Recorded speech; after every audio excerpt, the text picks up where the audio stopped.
നമസ്കാരം. Raf talk ഫുട്ബോളിലേക്ക് അവർക്കും സ്വാഗതം. എൻസോ ഫെർണാണ്ടസിനെ ചെൽസി അവരുടെ അടുത്ത 2 കളികൾക്കുള്ള സ്ക്വാഡിൽ നിന്ന് പുറത്താക്കിയിരിക്കുകയാണല്ലോ. അദ്ദേഹം ഒരു ഇൻ്റർവ്യൂവിൽ പറഞ്ഞ വാചകങ്ങളാണ് പ്രശ്നമായത്. പരിധി വിട്ടു എന്നാണ് ലിയാം റോസ്നീർ ഇന്നലെ പറഞ്ഞത്. അതായത് ഭാവി എന്തെന്നറിയില്ല എന്ന് അദ്ദേഹം പറയുന്നത്. അതായത് ചെൽസി തുടരുമോ ഇല്ലയോ എന്ന് അദ്ദേഹം പറയുന്നില്ല. അതാണ് പ്രധാനമായിട്ടും വിഷയമായത്.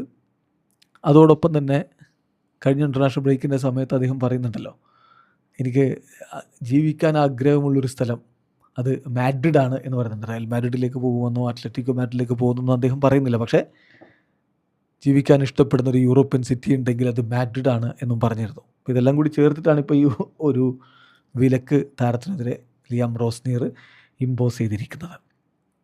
ഇതിനോട് പ്രതികരിച്ചിരിക്കുകയാണ് ഇപ്പോൾ താരത്തിൻ്റെ ഏജൻറ്റ് ഹാവിയർ പസ്റ്റോറെ. എന്തിനിങ്ങനെ ഒരു പണിഷ്മെൻറ്റ് എന്നുള്ളത് എൻസോക്ക് മനസ്സിലായിട്ടില്ല, തങ്ങൾക്ക് മനസ്സിലായിട്ടില്ല.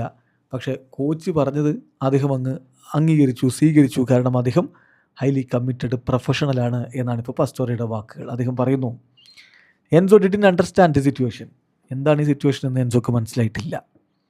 കോച്ച് അദ്ദേഹത്തോട് പറഞ്ഞു, അദ്ദേഹം ആക്സെപ്റ്റ് ചെയ്തു. കാരണം അദ്ദേഹം ഒരു ഹൈലി പ്രൊഫഷണൽ ആയിട്ടുള്ള ആളാണ്, എല്ലായ്പ്പോഴും ഫുള്ളി കമ്മിറ്റഡ് ആയിരിക്കും. അതുകൊണ്ട് തന്നെ ഈ തീരുമാനത്തെ അദ്ദേഹം ബഹുമാനിക്കുന്നു. പക്ഷേ ഞങ്ങൾക്ക് മനസ്സിലായിട്ടില്ല എന്തിനാണ് ഈ പണിഷ്മെൻ്റ് എന്ന്. കാരണം ഏതെങ്കിലും ഒരു ക്ലബിലേക്ക് പോകുമെന്നോ ചെൽസി വിടുകയാണെന്നോ ഒന്നും എൻസോ ഇൻ്റർവ്യൂകളിൽ പറഞ്ഞിട്ടില്ല. പിന്നെ അദ്ദേഹം മാഡ്രിഡിനെ പറ്റി പറഞ്ഞു, മാഡ്രിഡ് മെൻഷൻ ചെയ്തു എന്ന് പറഞ്ഞാൽ അത് ആ സിറ്റിയെക്കുറിച്ച് പറഞ്ഞതാണ്. കാരണം അദ്ദേഹത്തോടുള്ള ചോദ്യം അതായിരുന്നു, European city he would like to leave in one day. ഭാവിയിൽ അദ്ദേഹം ജീവിക്കാൻ ആഗ്രഹിക്കുന്ന യൂറോപ്യൻ സിറ്റി ഏതാണെന്ന് ചോദിച്ചപ്പോൾ മാഡ്രിഡ് എന്ന് പറഞ്ഞു. അങ്ങനെ മാഡ്രിഡ് എന്ന് പറയാനുള്ള കാരണം പ്രധാനമായിട്ടും ലാംഗ്വേജാണ്. കാരണം ബ്യൂണസ് അയേഴ്സിന് സിമിലർ ആയിട്ടുള്ള രൂപത്തിലാണ് അവിടെ കാര്യങ്ങൾ നടക്കുന്നത്. അത് ലോജിക്കലല്ലേ?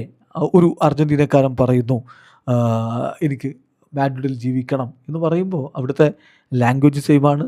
ഓൾസോ ബിക്കോസ് ഓഫ് ദി കൾച്ചറും അങ്ങനെയാണ്. വെതർ കുറച്ചുകൂടി ബെറ്റർ ആയിട്ടുള്ള വെതറാണ്. പക്ഷെ ഒരു സമയത്ത് പോലും അദ്ദേഹം എനിക്ക് ചെൽസി വിടണമെന്നോ ലണ്ടൻ വിടണമെന്നോ പറഞ്ഞിട്ടില്ല. പിന്നെ എന്തിനാണ് ഈ പണിഷ്മെൻ്റ് എന്ന് ഞങ്ങൾക്ക് മനസ്സിലായിട്ടില്ല എന്ന് തന്നെ വളരെ കൃത്യമായിട്ട് ഇപ്പോൾ ഹാവിയർ പസ്റ്റോറെ പറയുന്നു. എന്നാൽ ഹാവിയർ പസ്റ്റോറെ ഒരു കാര്യം കൂടി പറയുന്നുണ്ട്, ഭാവി എന്താണ് എന്നുള്ളത് വേൾഡ് കപ്പൊക്കെ കഴിഞ്ഞതിന് ശേഷം ചെൽസിയോട് ചർച്ച ചെയ്യും. അതിനുശേഷമാണ് എന്ത് ചെയ്യും ഭാവിയിൽ എന്നുള്ളത് തീരുമാനിക്കുകയുള്ളൂ എന്നുകൂടി പസ്റ്റോറെ പറയുന്നുണ്ട്. വീഡിയോ അവസാനിക്കുന്ന ഫുട്ബോൾ ലോകത്തെ കൂടുതൽ വിശേഷങ്ങളുമായി റഫ്ലക്സ് എത്താം.